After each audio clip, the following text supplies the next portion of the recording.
She's spilling the tea. This is The Rumor Report with Angela Yee on The Breakfast Club. Well, Tory Lanez returned to Twitter and said, "To my fans, I'm sorry for my silence, but respectfully, I got time today, 9 p.m. PST." And then he said, "There's a time to stay silent and a time to speak." He also captioned a photo of his new album's cover art. He said, "I said all I could say on this." So he put out a new album called Daystar. Now, I saw a lot of websites saying that this is the last time they'll be reporting or covering Tory Lanez. I do feel for him to do this at a time when we're still dealing with the aftermath of Breonna Taylor not getting justice, and that is front and center in our minds. And then Meg Thee Stallion clearly had an issue. She said she got shot in her feet. You know, it's just, I think the timing of it was a little crazy. And people also have an issue with him capitalizing and making money off of putting out a whole album where he's kind of going at everybody, because it doesn't feel like he's sorry at all on this album for anything that happened. So let's go through some of the claims. And it's a whole album of different things. So we just picked a few things to talk about. Now, he has a song called Money Over Fallout. And he does say in this song that he still loves Megan Thee Stallion. Oh, God. What's happening here? Now, in Money Over Fallout, he also seems like he has an issue with people talking about his height. He wants people to know he is not 5'3". He's 5'7". Tory, you're not 5'7", because I'm 5'6".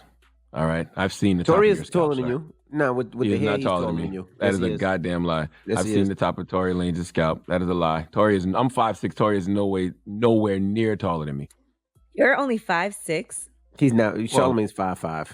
I'm actually Wow. 5'7". You ain't no damn 5'7". By the way, everybody that's 5'4", 5'5", You're like a 5'6", mini. always says we're 5'7". I'm taller than Tory Lanez. Charlamagne. Tory Lanez is Duval and Kevin Hart's height. You're not taller than Tory Lanez. I am. Don't play with me. Okay. Anyway, moving on. Now he also has a song called Sorry, But I Had To. And I'm going to play these clips because these people responded, but he talks about J.R. Smith. What? I just don't know what's happening. I really don't. I don't know who is advising Tory Lanez, but whoever's advising Tory Lanez, Tory needs to fire them. And if nobody's advising Tory Lanez and he's just listening to himself, don't. J.R. Smith said, "This clown shoots a female and y'all listening to his music like it's okay. TF, Tory Lanez, you a straight clown." He said, "And tell whoever to hit my line, it's whatever." Yeah, I mean, listen, Tory is right when he says there is absolutely a time to speak if he chooses to, but that time is not a day after we just watched police officers get off for shooting a black woman. Yes, Tory's side needs to be heard, but not today, Tory. No. All right. Now, in this song, he also addresses Dream Doll and Masika, who took Meg Thee Stallion's side. Dream Doll responded by posting some DMs, messages that she had gotten from Tory Lanez. She said, "You've been a dub since you came for me the first time. Sadly, you could try and diss me again this time for not having a hit, but yet my biggest record was exposing your corny ass to this day. Always coming for females, but keep digging your hole, Daystar Peterson, you effing lame. Man up and go on live, vagina. You know the vibes. SMD, big head, big in head shrimp," and she put a shrimp emoji, Tory Lanez. Listen, I will admit I don't know what's true and what's not true, but if you're going to get on an album and say all of that, you might as well tell us the whole entire version of the story, and not on Instagram Live, not in an album. You know, go write a statement. You might as well write a statement if you're facing some type of charges or people are accusing you of something. Like, I don't get it. I really don't. I assume what it was only 4 people in that vehicle. So, I mean, everybody knows what's going on. Like, there was 4 people in that vehicle. You know what I mean? Well, those 4 people aren't talking. And then, you know, Tory, even in the music, I guess he's trying to say none of us should judge, right?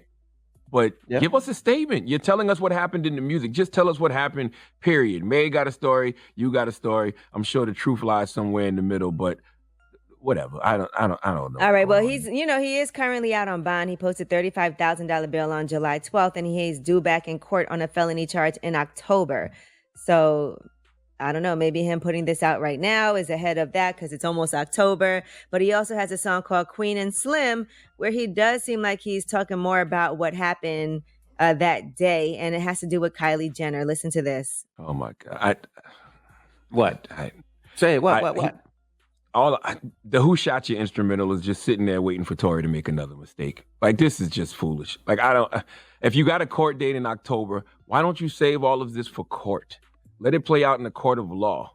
Why are you letting social media push your hand like this? Well, maybe he feels like people have been making statements and talking about him, and he feels like it's his time to halfway answer. Maybe that's the way that's his feelings are. Listen to what you just said, though. Halfway answer. You can't. I gotta say halfway answer because I know, but you can't halfway answer at a time like there's this. a lot more that he does say on the album about things that happen. And look, and I just want to be clear here because I was torn about whether or not we should be covering this, but then I said we do need to cover this because he's telling his side. It's two sides. So Right. let's see what. Yeah. So let's see what happens. And so that's why we're doing that. We're letting him have the platform to be able to tell his side. I do still, no matter what, always feel like we need to always uplift Meg Thee Stallion because she went through something really traumatic. Regardless of how it went down, it was traumatic for her. So it's not a time to be making jokes or coming at her. It's not funny. No, it's not. All right. And no, not at all. Megan Thee Stallion is going to be the musical guest, by the way, on Saturday Night Live, October 3rd, season premiere. And Chris Rock, who was just on The Breakfast Club, will be hosting. All right. I'm Angela Yee. I tell you what you don't want right now is Meg Thee Stallion talented ass getting in that booth, really telling the story. You think Megan Thee Stallion don't got a mean Tory Lanez diss record in her? You think she don't got a mean 16 or 32 for Tory Lanez? Come on, she might do a song. Her and Dream Doll might team up and do something, and they might put Kalani on it. You know, everybody he was coming at. What if Megan get on the Who Shot You instrumental? Ooh. Furthermore, Tory Lanez. But I don't want them to go back and forth like this. Like I said, I think this was really traumatic for Megan. And I could see that she really does want to just move on, keep on dropping them hits, keep on working.